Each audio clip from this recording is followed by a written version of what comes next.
அடுத்ததாக சிறப்பு அழைப்பாளர் திரு பட்டுக்கோட்டை பிரபாகர் அவர்களை முறையாக வாழ்த்தி சிறு அறிமுகம் செய்வார் திரு கே சங்கர் அவர்கள். பட்டுக்கோட்டை பிரபாகர் இந்த பேரை தெரியாதவர்கள் தமிழில் படிக்கிறது குறைச்சல்னே சொல்லலாம்.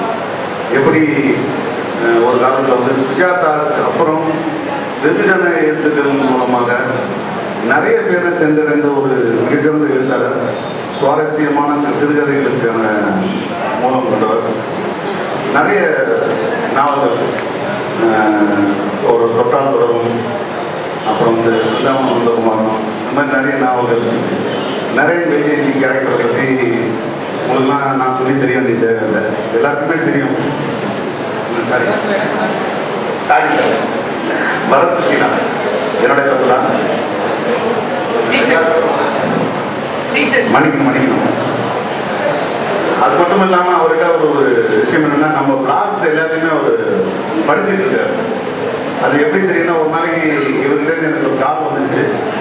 அந்த மாதிரி ஊஞ்சல்னு ஒரு பத்திரிகை நாங்கள் நடத்துகிறோம், அந்த பத்திரிகையில் நீங்கள் பதிவுகளை பற்றி ஒரு வாசமாக எழுதணும்னு சொன்னார். எனக்கு ரொம்ப ஆச்சரியமாக இருந்தது. என்னெல்லாம் அவர் படிக்கிறாருன்னு கேட்டோன்னே ரொம்ப சந்தோஷமாக இருந்துச்சு. நீங்கள் சரின்னு சொல்லிட்டு ஒரு 6 மாதங்கள் நான் ஒரு பத்திரிகையில் நான் எழுதினேன். நம்ம பதிவுகளை பற்றி ஒரு சிறிய அறிமுகத்தோட நம்மளோட பிளாக் லிங்கோட எழுதினேன். எல்லா பதிவுகளையும் ரெகுலராக படிக்கிறவர். நிறைய திரைப்படங்களுக்கு வசனம் எழுதியிருக்கிறாரு. நல்ல பிரபல திரைப்படங்களுக்கு, ஏவன் படங்களுக்கு திரை வசனம் எழுதியிருக்காரு. திரைப்பட வசனகர்த்தா, எழுத்தாளர், இந்த பன்முகம் கொண்ட ஒரு எழுத்தாளர், மிக அன்பான மனிதர். பார்த்தவொடனே நான் அவர் ஒரு 2 வாட்டி தான் சந்திச்சிருக்கேன். பட் நல்ல அன்பாக படக்கூடியவர். அவங்கள நான் அறிமுகப்படுத்தணும்னு நெசசிட்டி கிடையாது, உங்களுக்கு எல்லாரும் தெரியும். அவரை பேச அழைக்கிறேன். அழகாக அறிமுகம் செய்தார். செவிக்கு உணவு